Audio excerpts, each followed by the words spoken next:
Ina jumla ya viwanda 13 pekee vinavyozalisha dawa za binadamu. Hali hii imekuwa ni sababu ya kuagiza wastani wa takriban 80% ya dawa zote ambazo zinatumika hapa nchini. Ni 10% pekee ya dawa ndizo ambazo zinazalishwa ndani.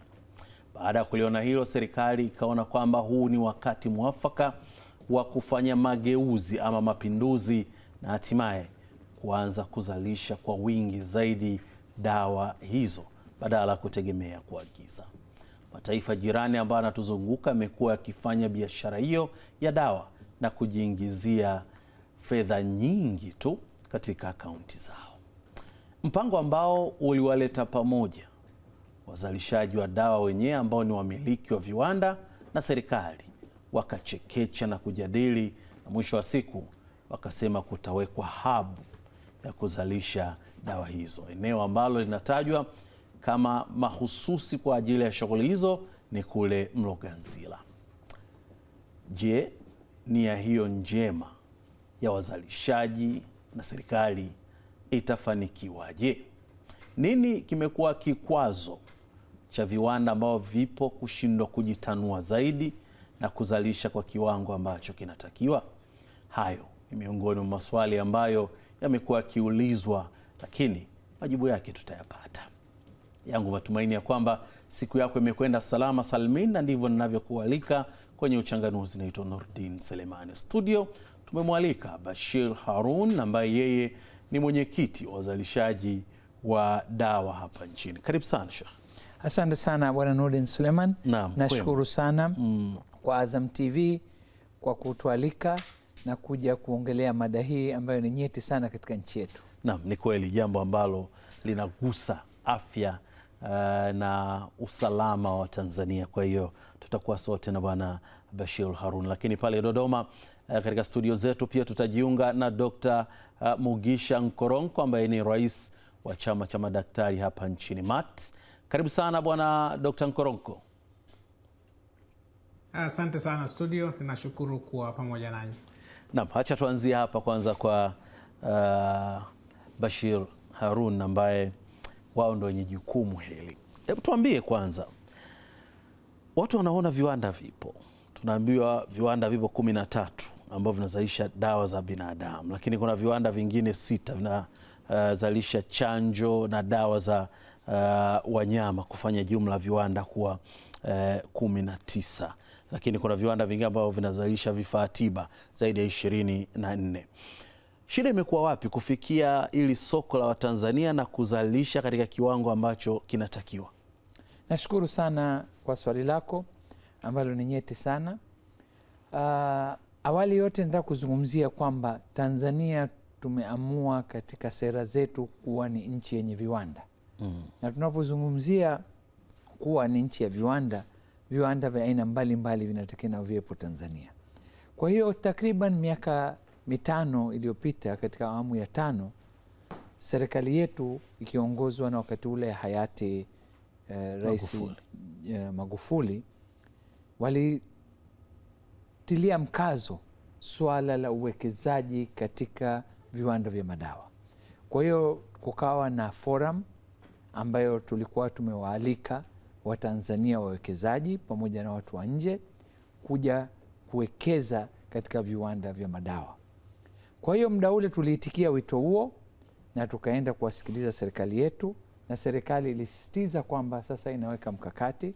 Kwa hiyo sisi kama Watanzania na wafanyabiashara tulijitolea kwa ajili ya kuisapoti nchi yetu na kuhakikisha kwamba tunaiunga mkono, kama ulivyozungumza kwamba madawa ni vitu muhimu sana kwa ajili ya usalama wa nchi. Tunajua yaliyotukumba wakati wa COVID. Manake hali ilikuwa ngumu, hakuna usafiri wa aina yoyote, na madawa na vifaa tiba vilikuwa ni adimu sana. Kwa hiyo tulipokea kwa mikono miwili swala hilo na tukaanza kuwekeza katika viwanda vya kisasa, na viwanda hivyo takriban viwanda karibu 6 au 7 viliwekezwa, na vyote kwa bahati nzuri viliwekezwa na wakereketwa wazalendo wa Tanzania.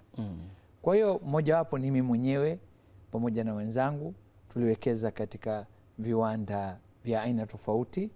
Kwa mfano sisi tuliwekeza katika viwanda vya kutengeneza dripu kwa sababu dripu ni kitu muhimu sana katika hospitali na katika kuleta tiba. Pia wengine waliwekeza katika vidonge, capsules, wengine waliwekeza katika madawa ya maji tunaita, kwa sababu ziko syrups, kwa sababu ziko aina tofauti za madawa na formulation. Kwa hiyo zote hizo tuliwekeza, lakini tumepata changamoto nyingi sana na tumeweza mpaka sasa hivi kuanza uzalishaji. Kwanza kabisa napenda kuwahakikishia Watanzania kwamba viwanda tulivyowekeza ni viwanda vya kisasa venye uwezo wa kisasa wa kutengeneza dawa za viwango vya juu, na tunaishukuru serikali yetu kwa sababu wameweka mazingira ya viwango. Tuna regulatory authority ambayo tunaita TMDA. Naam. Ni ambayo imekomaa vizuri sana kuhakikisha kwamba viwango vya madawa vinavyozalishwa nchini na vinavyoingia nchini vyote vinakidhi viwango vya kimataifa na viwango vilivyowekwa na shirika la madawa duniani WHO. Kwa hiyo tumewekeza, lakini unavyojua ni kwamba katika jambo lolote changamoto zipo. Naam. Kwa hiyo katika miaka hii 3, 4, 5 tumeweza kujenga viwanda, tukaanza uzalishaji, na bahati mbaya COVID pia ilitukumba. Kwa hiyo tumeona matatizo tuliyapata. Baada ya hapo viwanda hivi vimeshindwa kuendelea na uzalishaji kukidhi haja, mpaka sasa hivi tumefikisha 10%. Kwa hiyo tuna changamoto mbalimbali ambazo tunajaribu kufanya kazi pamoja na serikali ili kutatua hizo, lakini ni jambo la kufurahisha sana kwamba serikali hii ya awamu ya 6 kwa uongozi shupavu wa mama yetu Mama Dr. Samia Suluhu Hassan imeweza kuweka mikakati na sera za kutaka sasa tujitosheleze zaidi ya 10%.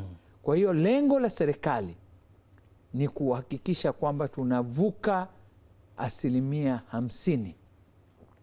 Okay. Kwa hiyo na hii ukiangalia nyewe mkiwa sehemu ya wazalishaji inawezekana. Inawezekana kabisa, kwa sababu sisi tuna uwezo kutengeneza madawa ya aina mbalimbali, lakini changamoto hizi lazima zitatuliwe na serikali yetu.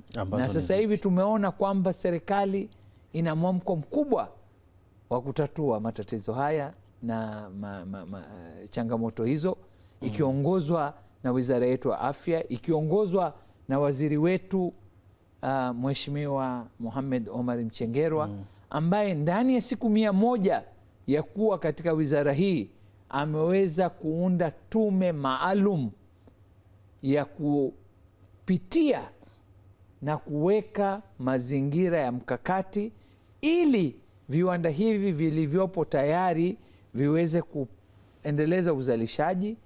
Pia nia na madhumuni ambayo juzi tulikuwa na kikao, ni forum ambayo tayari imeongozwa na wizara yetu ya afya ya kuwaita wawekezaji kutoka nchi mbalimbali. Na katika hotuba yake Mheshimiwa Waziri alikuwa very clear kwamba tuko serious na tunataka tuvuke katika malengo haya. Okay. Tutarudi hapo hapo Bashiru. Ngoja kwanza tumsikize Dr. Nkoronko. Dr. Tunaona kwamba mkakati umekuja kipindi hiki ambacho tayari kuna wawekezaji wengine wazawa wameshaanza kupiga hatua, 10% imeshafikiwa, lakini serikali inataka hili jambo lifikie katika 50%. Tutakapofika hapo, nyie mkiwa ndio unaweza ukasema kwamba sehemu kubwa ya hili jambo, nyie ndo mnaandikia watu dawa wakija hospitali na mambo kama, italeta tija katika kiwango gani ndani ya sekta yetu ya afya? Mwandishi hapo studio, asante sana ndugu Bashiru kwa kutoa utangulizi mahususi. Watazamaji wote wa Azam TV kokote kule ulimwenguni, Napenda kusema ya kwamba azimio la taifa la Tanzania chini ya mipango iliyowekwa hivi karibuni na serikali iliyoko madarakani, wanapendekeza kuongeza uzalishaji kutoka 10% kwenda 50%. Hii inaendana na malengo ya Afrika Mashariki, inaendana na malengo ya Jumuiya ya Afrika Mashariki, Jumuiya ya SADC, inaendana na malengo ya Umoja wa Afrika unaosema ya kwamba basi bara letu lijitosheleze uzalishaji wa dawa angalau kufikia 60% ya upatikanaji wa dawa uwe umezalishwa katika mataifa yetu Afrika.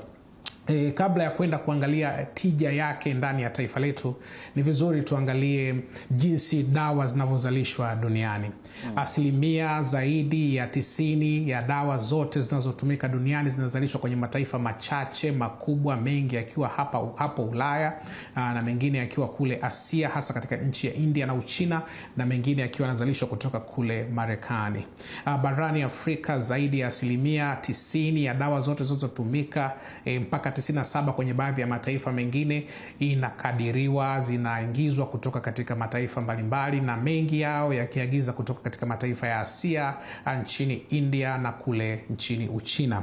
Dawa ama vifaa tiba tunaita bidhaa za afya zinazotengenezwa hapa duniani na kuzalishwa ziko za aina 4. Aina ya kwanza ni madawa yanayotumika kwa aina zake kama alivyotaja, vidonge, capsules, syrups, lakini ziko bidhaa zingine ambazo zinatajwa kwa maana ya chanjo, ziko bidhaa nyingine zinazotajwa kwa maana ya viambata vitengeneza dawa, kwa maana wana supply kupeleka kwenye viwanda vinavyotengeneza dawa. Alafu viko vifaa vingine tunaviita vitendanishi vya maabara. Alafu ziko bidhaa zingine za kutolea huduma kama vifaa tiba mbalimbali.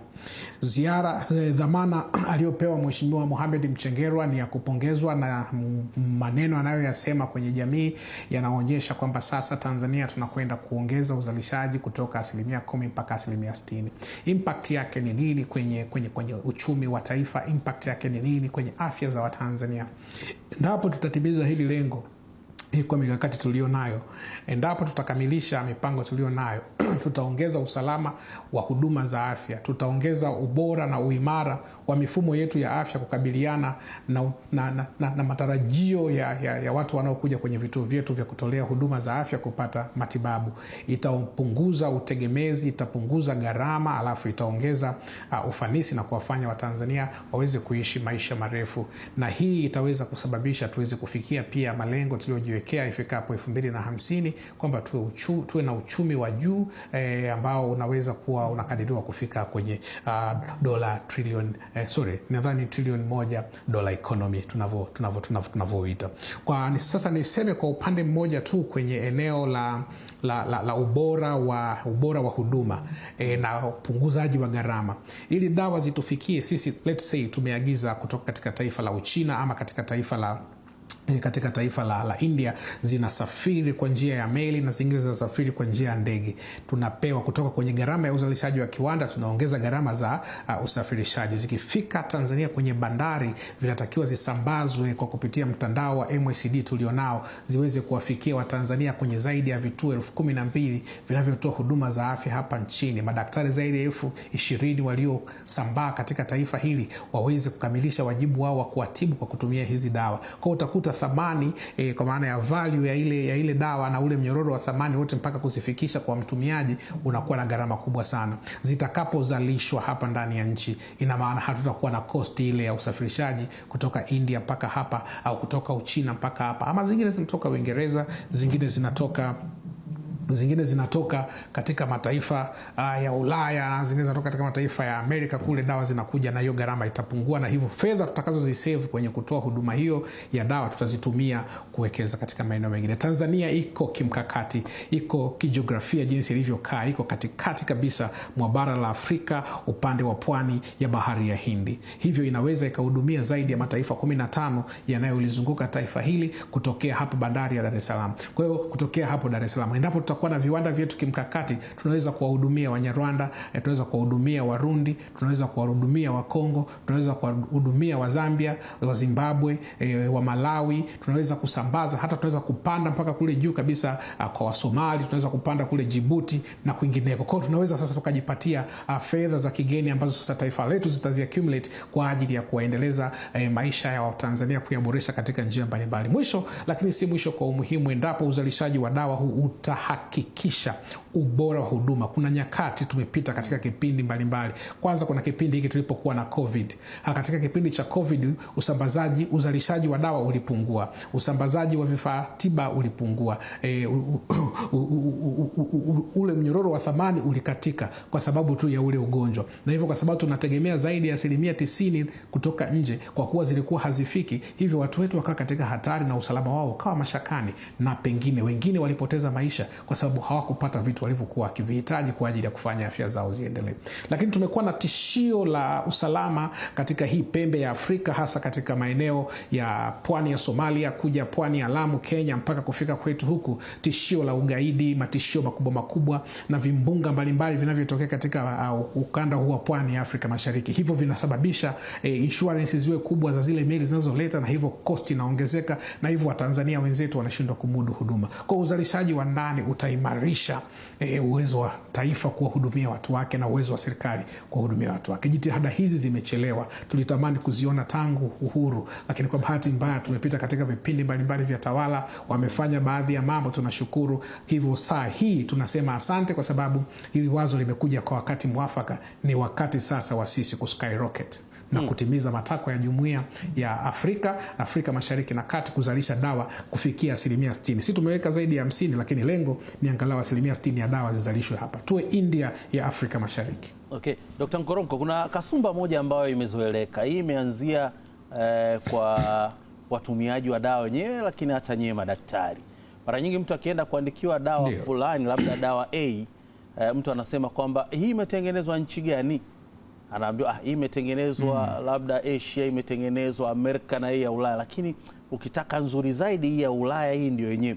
Hii inaweza ikawa na athari kwa kiwango gani katika mkakati huu wa sisi kuwa na viwanda vyetu na kuliteka hii soko la nyumbani na hata la majirani zetu? Kama nilivyokueleza, kuna uzalishaji wa dawa kwa kiasi kikubwa kwenye mataifa ya Ulaya na India mara baada ya kupata uhuru wake na kujitambua na kuwa nchi ambayo ina uchumi wa kati, na wenyewe wakaanza kuteka soko hilo. Miaka 30 iliyopita Uchina na wao wakabadilisha mifumo yao ya utawala ndani ya serikali na mifumo ya uwekezaji, wakashika hilo soko, na sasa wanadamu wameanza kuwa na option zaidi ya moja kwa ajili ya kupata huduma za tiba kupitia madawa na vifaa tiba vinavyozalishwa huko. Kwa hiyo kuna kitu kinaitwa consumer preference ambacho kinakuwa driven na tabia, historia, utamaduni na uzoefu binafsi wa utumiaji wa kitu fulani. Utawaona watu wengine wanasema nikiwa hapa napenda kutumia hiki. Sasa hii lina athari zake juu ya utumiaji wa bidhaa zitakazokuwa zikizalishwa Tanzania. Wazalishaji wenzetu inabidi wawekeze kabisa kuelewa matakwa ya Watanzania, wanataka nini kwenye soko la dawa, wanataka vitu vya gani. Watanzania wanataka dawa hakika, akinywa dozi moja asikie matokeo sawasawa na dozi zingine. Kwa tunahitaji kuwa na very competitive packaging processes ambazo zinaweza zikawasaidia dawa zile zikaonekana katika muonekano wa dawa zile ambazo wao wanazitaka. Mwingine anapenda Panadol iliyo kwenye blister, hapendi Panadol kidonge, anapenda ione. Wengine wanapenda kusema kwamba dawa iliyo na bei kubwa ndio bora.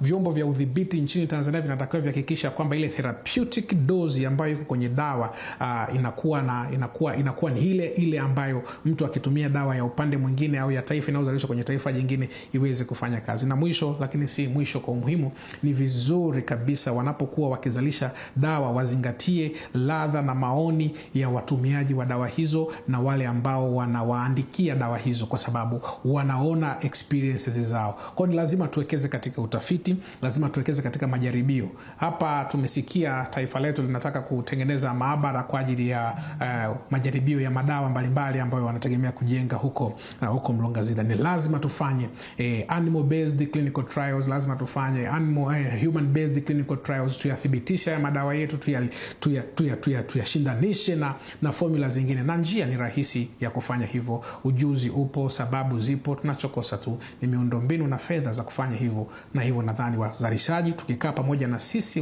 wanaozitumia, tunaoziandika na wanaozitumia, tunaweza kuja na very competitive value proposition, thamani ya kile tunachokitengeneza ndani ya nchi kwa manufaa ya watu wetu, kwa mazingira ya watu wetu. Naam. Sheikh Bashir. Naam. Tumesikia namna ambavyo Dr. Nkoronko ametupa kitaalamu namna ambavyo mambo yanakwenda. Nyie ndio walengwa kuwa hii shughuli, yani hii shughuli kama wachezaji, nyie ndio wachezaji na mnaopiga. Nini ambacho mnadhani kikifanywa hii jambo litakwenda kwa haraka na kutimiza malengo na kufikia hiyo asilimia zaidi ya 50 ya dawa kuzalishwa hapa nyumbani? Nashukuru sana Sheikh Nurdin kwa swali lako. Kwanza kabisa napenda kuchukua fursa hii kumshukuru sana Dr. Mugisha kwa aliyezungumza. Amezungumza mengi, amezungumzia habari ya viwango, soko na kadhalika. Mimi napenda tu kabla ya kujibu swali lako pia niongezee kwamba viwanda ndio uti wa mgongo wa uchumi wa nchi yote. Kwa hiyo viwanda vinaleta ajira, vinaleta uchumi kukua, na pia utakuta unapoweka viwanda pia kuna zile related viwanda, vifunganishi na kadhalika, vyote hivyo vinapata yani chain value, unapata mlolongo wa thamani. Kwa hiyo ni kitu muhimu sana. Nikija katika swali lako, nashukuru sana kwa swali lako. Kinachotakiwa kufanya, tayari serikali imeshaweka sera na waziri alikuwa wazi kabisa kwamba tuko hapa kuweka conducive environment. Kwa Kiswahili tunasema sera na fursa ambayo itaweza kuleta mwamko na motisha. Kwa hiyo ni jambo ambalo linatakiwa kufanywa, na kwa kujibu swali lako, jambo la kwanza kabisa ni kulinda viwanda vya ndani. Okay. Pindi tunapoweza kutengeneza kuna kuzalisha vitu ndani ya nchi, basi tuweze kulinda viwanda hivi na kuzuia vitu vya nje visije hapa. Hilo ni jambo muhimu sana, na serikali tayari inaweka mikakati hiyo. Kulingana na ubora, kama alivyozungumzia Dr. Mugisha, ubora ni kitu muhimu sana, na tunashukuru kwamba serikali yetu kwa kupitia TMDA, wadhibiti, wameweka viwango vya kimataifa na wamekuwa tayari wanazo nyota za kimataifa katika kusimamia na kudhibiti madawa. Kuna accreditation moja tunaita GMP, Good Manufacturing Practice. Kwa hiyo viwanda vyetu vyote vimekuwa vimelelewa na kuongozwa na kudhibitiwa na viwango hivyo, na wametulea na kuhakikishia kwamba viwanda vyote vinakidhi GMP. Kwa hiyo kinachotakikana sasa ni kuongeza ufanisi, kupata soko ambalo litaweza kutuendeleza mbele. Kwa mfano, mnunuzi mkubwa wa madawa ni serikali yetu kwa kupitia bohari ya MSD. Kama dawa alivyotuhakikishia waziri inaweza kutengenezwa nchini, basi MSD kama wanunuzi wa madawa katika hospitali za serikali watanunua kutoka katika viwanda vya ndani. Zaidi ya hapo, kuna jambo moja ambalo ni muhimu na nyeti ambalo amelizungumzia Dr. Mugisha, kwamba Tanzania kisoko tumezungukwa na nchi ambazo ziko tunaita landlocked. Kwa hiyo tuna fursa kubwa sana ya kuhakikisha kwamba tunalo soko kubwa la karibu nchi 15 na tunaweza kuwa kama tunavyozungumzia kitovu, hub ya kuwekeza. Kwa hiyo kinachotakikana sasa hivi ni kuweka mazingira, na hii kamati iliyoundwa tuna imani kwamba itakaa na sisi kupitia changamoto tunazozisibu sisi. Baada ya kuzipitia hizo na kuzirekebisha, basi hivi viwanda vilivyopo kwanza vitainuka juu na uzalishaji utakwenda juu. La pili ni kwamba wawekezaji wa nje, pamoja na kuna wawekezaji wa kimataifa kama SmithKline Beecham na Sterling Winthrop ambazo ni viwanda vikubwa vya duniani, pia utakuta wamewekeza katika nchi mbalimbali, katika mabara mbalimbali, vikitengeneza madawa, kwa mfano Panadol na kadhalika, penicillin na nini, hizo zote zinajulikana. Panadol ni kitu ambacho ni kiwanda cha kimataifa, lakini wanacho viwanda tayari Kenya. Kwa hiyo tukitengeneza mazingira mazuri, tutapata uwekezaji wa viwanda kama hivi. Na hivi viwanda vikija, vinaweza kuungana na sisi kiteknolojia, tunaweza kukuza. Na pia kama alivyozungumza Dr. Mugisha kwamba serikali yetu pia imewekeza na imeahidi kuwekeza katika maabara ambayo itaangalia, kuna kitu tunaita bio safety equivalence, kuangalia usalama wa dawa, efficacy, kuangalia kwamba dawa ina nguvu kiasi gani. Kwa hiyo tayari sisi tumeshawekeza katika maabara zetu, lakini maabara haya makubwa yatakayokuwepo yatazidisha utafiti na kuisongesha nchi mbele zaidi. Okay. Kwa hiyo tumejipanga na kuhakikishia kwamba zipo mikakati mingi sana, lakini tutaweza yote kuyafanikiwa baada ya kukaa na PIT na kuyafikia kuweka mazingira. Bado tuna hatua kubwa ya kuweka mazingira ndani ya kipindi kifupi, ili kuhakikisha kwamba hali iko sawasawa na fursa iko kubwa.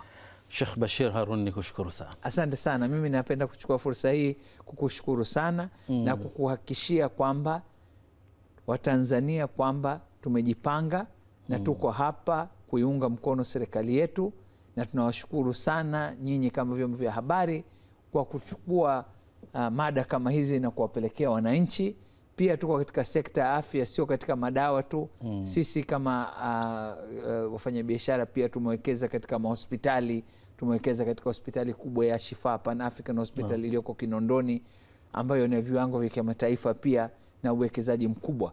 Kwa hiyo tuko hapa kushirikiana na serikali yetu na kuhakikishia Watanzania kwamba huduma za kimataifa zitapatikana Tanzania, zikianza na madawa pamoja na tiba stahiki. Asante sana mkuu. Naam, ni mwenyekiti wa wazalishaji wa dawa hapa nchini, Sheikh Bashir Harun, ambaye tumekuwa naye kwenye mada yetu ya leo Uchanganuzi. Lakini kutoka hapa Dodoma tumekuwa naye Dr. Mugisha Nkoronko, rais wa chama cha madaktari hapa nchini MATI. Nikushukuru sana Dr. Mugisha.